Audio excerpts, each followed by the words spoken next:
Everybody,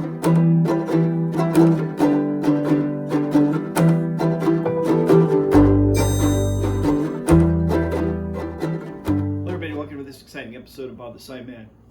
Been a little scarce these days, haven't made any new videos in a while. Just been so busy. I'm moving into a new house, selling my house. Don't ever try to do that around Christmas, it's horrible. So I've been trying to deal with all that, and just so much has been going on. So I have been answering a lot of emails and inquiries. One of the biggest inquiry I get is the roller. Where do you get the roller? And how much does it cost? I'm not sure what the cost was because we had our buyer bought it for us, and I didn't. With the county, you don't always see all the prices. We just say, I need a 48-inch roller. We get a roller. This was bought years ago. This thing's probably about 20 years old.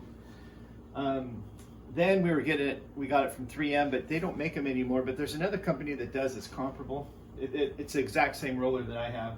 It's called Highway Handyman. I'll put a link down below. It'll show where to get it. So this is a 48-inch roller. My table's set up 48 inches. What I did is I built another, this is a 4x8 table. And then there's another table that supports the roller, so it can, you use it to put your transfers onto your sign blanks. So I'll show you some other features of it.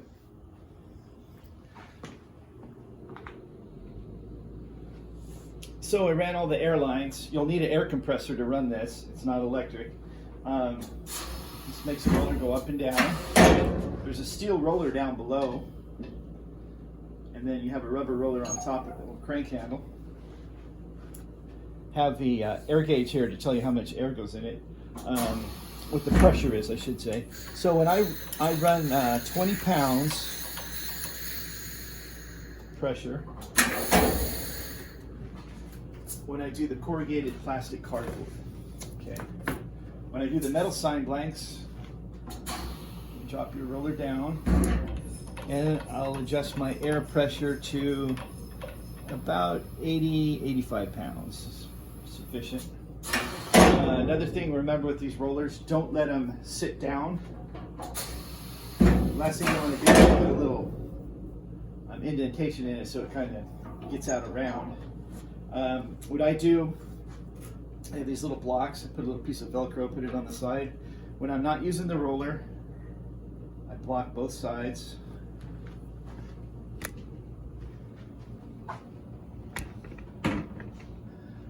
Got another block on this side.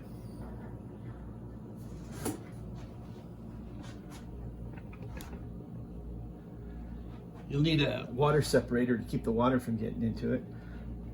Turn the air supply off. This goes out into another room out here. There's an air compressor. So what I do when I leave for the day or extended weekend, shut the air supply off over there, put my blocks under, then I just lower and I let it bleed all the air out. So now it can rest on the blocks, and I don't have to worry, because if it ever loses its airline bus during the night or over a weekend or whatever, it's not gonna sit on that metal roller with all the pressure on it. And then when you come back in the next day or over the weekend, what we'll do is we'll just supply the air, and we'll lift it up, take our blocks out, and you're ready to roll. No pun intended.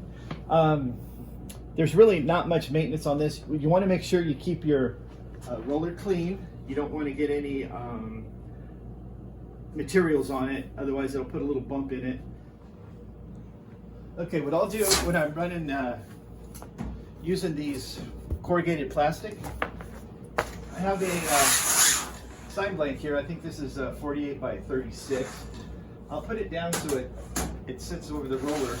So when I roll these out, it has a nice flat surface. Because if you try to roll these corrugated plastic, Cor-Plastic call it, under the roller, it's going to push down and it's going to curl. So we put it down here, we get a nice flat like this. Got the blocks in there.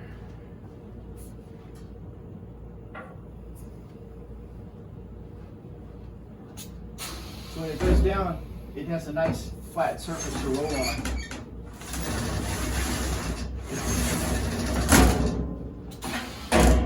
When I'm doing metal sign blanks, I don't put one of these down most of the time.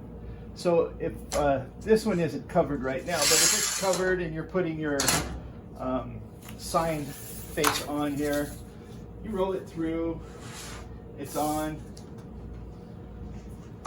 And then when you turn it over, if you're going to cover the other side too with another, like say one of these again, so it's a double-sided sign, you want to roll it under something like this so you're not rolling over that steel roller, because it'll compress the diamond grade and the sign just does not turn out. Careful too when you're doing your like signs like I do. Make sure the transfer tape fits over in one piece and you don't have a strip running through, because the pressure on there when you run it through, it'll leave a little crease line. You'll be able to see the little line where it was rolled through.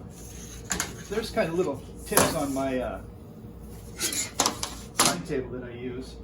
I'm not sure, we added this to it so I can put another roll up here of diamond grade material.